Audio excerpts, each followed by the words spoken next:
നമസ്കാരം. ഞാൻ ട്രെയിലർ ആദ്യമായിട്ടാണ് കാണുന്നത്. ആദ്യമേ ഇതിൻ്റെ പുറകിലുള്ള എല്ലാവർക്കും, പ്രത്യേകിച്ചും റിയാസിനും ഒക്കെ എല്ലാവർക്കും എൻ്റെ ഹൃദയം നിറഞ്ഞ അഭിനന്ദനങ്ങൾ അറിയിക്കാൻ ഈ വേദി ഞാൻ ഉപയോഗിക്കുകയാണ്. ഒരു സിനിമയുടെ തുടക്കം, അത് സിനിമയുടെ പൂജയായാലും ഓഡിയോ ലോഞ്ചായാലും ട്രെയിലർ ലോഞ്ചായാലും, ഒരു സിനിമയുടെ തുടക്കം എന്ന് പറയുന്നത് സിനിമയിൽ ജീവിക്കുന്ന, സിനിമ കൊണ്ട് ജീവിക്കുന്ന എന്നെപ്പോലുള്ള ഒരാൾക്ക് തീർച്ചയായും വളരെയധികം സന്തോഷമുണ്ടാക്കുന്ന, ഊർജം പകരുന്ന, ഉന്മേഷം പകരുന്ന ഒരു കാര്യമാണ്. പ്രത്യേകിച്ചും ഒരു കഥ പറയും നേരം എന്ന് പറയുന്ന ഈ സിനിമയെ സംബന്ധിച്ചാണെങ്കിൽ അതിൻ്റെ നിർമ്മാതാവ് മധുസൂദൻ മാവേലിക്കര എന്ന ഞങ്ങളുടെ പ്രിയപ്പെട്ട മധുചേട്ടൻ്റെ കൂടെ സിനിമയാണ്.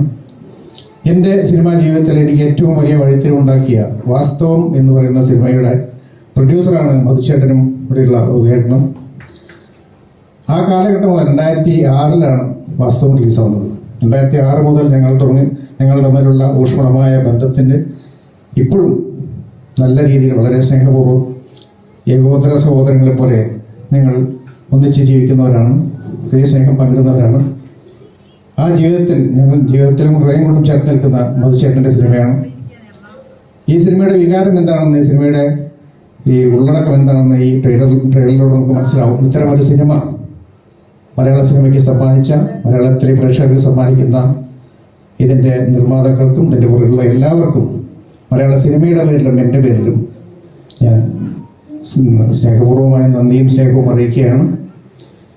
അതോടൊപ്പം എന്നെ സംബന്ധിച്ചാണെങ്കിൽ ഈ ഒരു സിനിമ എന്ന് പറയുന്നത് മധുചേട്ടൻ്റെ മധുചേട്ടൻ്റെ സിനിമ എന്നതിനപ്പുറം അതോടൊപ്പം തന്നെ റോഷിനി, മധുചേട്ടൻ്റെ ഈ സിനിമയിലെ നായിക, മധുചേട്ടൻ്റെ മോളായ റോഷിനി, ചെറുപ്പകാലം മുതൽ ഞാൻ കണ്ടു വളർന്ന, എൻ്റെ കൺമുന്നിലൂടെ വളർന്ന, ഇന്ന് നായികയായി നിങ്ങളുടെ മുന്നിലെത്തുന്ന റോഷിനി അവിടെ നായികയായിട്ടുള്ള ആദ്യത്തെ സിനിമയാണ്. റോഷിനിക്കും എൻ്റെ ഹൃദയം നിറഞ്ഞ ഭാവുകൾ നേരുന്നു. സിനിമ, മലയാള സിനിമ എന്ന് അതിൻ്റെ ഏറ്റവും ഉജ്ജ്വലമായ ഒരു കാലഘട്ടത്തിൽ നിൽക്കുകയാണ്. മലയാള സിനിമയുടെ തൊപ്പിയിൽ ഒരു വലിയ പൊന്തോൽ കൂടെ ചേർത്തുവാൻ സിനിമയ്ക്ക് കഴിയട്ടെ എന്ന് സ്നേഹപൂർവ്വം ആശംസിച്ചുകൊണ്ടും പ്രാർത്ഥിച്ചുകൊണ്ടും ഞാൻ എൻ്റെ വാക്കുകൾ അവസാനിപ്പിക്കുന്നു. Thank you.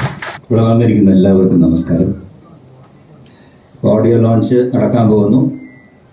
എന്നെ വിളിച്ചതിൽ സന്തോഷം.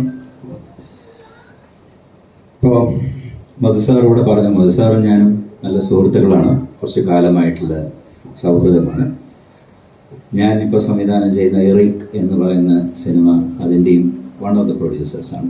ഈ കഥ പോയി പറഞ്ഞപ്പോൾ അദ്ദേഹം പ്രൊഡ്യൂസ് ചെയ്യാൻ സമ്മതിച്ചു, ഒരു പാർട്ട്ണറായിട്ട് വരാൻ സമ്മതിച്ചു. ഇനിയിപ്പോൾ ആ ഫിലിം വന്ന് ലണ്ടനിലും അവിടെയൊക്കെയാണ് ഷൂട്ട് ചെയ്തത്.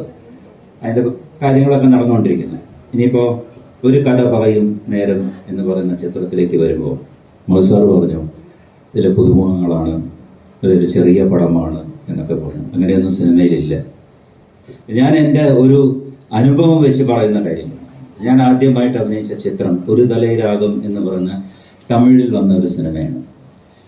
എല്ലാം പുതുമുഖങ്ങളായിരുന്നു ആ സിനിമയിൽ, ഒരാൾ പോലും ഇല്ല, എല്ലാവരും പുതുമുഖങ്ങളാണ്. അത് ഡയറക്റ്റ് ചെയ്ത ആളായാലും, പ്രൊഡ്യൂസ് ചെയ്ത ആളായാലും, എഡിറ്റ് ചെയ്ത ആളായാലും, അല്ലെങ്കിൽ അതിൻ്റെ ക്യാമറമാൻ ആയാലും, എല്ലാവരും, കഥ എഴുതിയ ആൾ ഇന്ന് വലിയ ഫേമസ് ആണ്, ടി രാജേന്ദ്രൻ എന്ന് പറയും, അദ്ദേഹത്തിൻ്റെ മകനാണ് ചിമ്പു.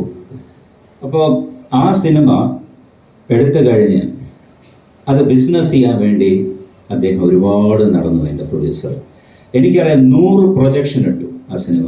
ഓരോ പ്രൊജക്ഷൻ കണ്ട് ഇറങ്ങിപ്പോകുന്നവരും പറയും ഇതെല്ലാം പുതുമുഖങ്ങളാണ്, ഒരു കാര്യമില്ല എന്ന് പറഞ്ഞ് ഇറങ്ങിപ്പോകും. ഞങ്ങൾക്ക് ശരിക്കും പറഞ്ഞാൽ അതാണ് ഒരു ലൈഫ്. ആ സിനിമ വന്നില്ലെങ്കിൽ ഞങ്ങളുടെ വിചാരം ഞങ്ങൾക്ക് സിനിമയിൽ ഇനി വരാൻ സാധിക്കില്ല എന്നുള്ളതാണ്. പക്ഷെ അങ്ങനെയല്ല. 100 പ്രൊജക്ഷൻ ഇട്ടതിന് ശേഷം ഒരു ദിവസം അയാളത് മാറ്റി വെച്ചിട്ട് പറഞ്ഞു, ഇനി ഞാൻ പ്രൊജക്ഷൻ ഇടുന്നില്ല, ഞാൻ നാട്ടിലേക്ക് പോവാണ്. ഞാൻ വിചാരിച്ചു തീർന്നു. ഒരു 2 മാസം കഴിഞ്ഞ് അദ്ദേഹം തിരിച്ചു വന്നിട്ട് വെറും ഒരു എനിക്ക് തോന്നുന്നു അന്നത്തെ കാലത്ത് വളരെ ചെറിയ കുറച്ച് പോസ്റ്റേഴ്സും 7 പ്രിന്റും എടുത്തിട്ട് ആ സിനിമ റിലീസായി. 365 ദിവസം കഴിഞ്ഞിട്ടാണ് ആ സിനിമ തിയേറ്ററിൽ നിന്ന് മാറിയത്. എല്ലാം പുതുമുഖങ്ങളാണ്, പുതിയ എല്ലാം. അന്ന് ആ സിനിമ വന്നു. ആ സിനിമയുടെ സക്സസ് കാരണം ഞാൻ ഇന്നിവിടെ നിൽക്കുന്നു.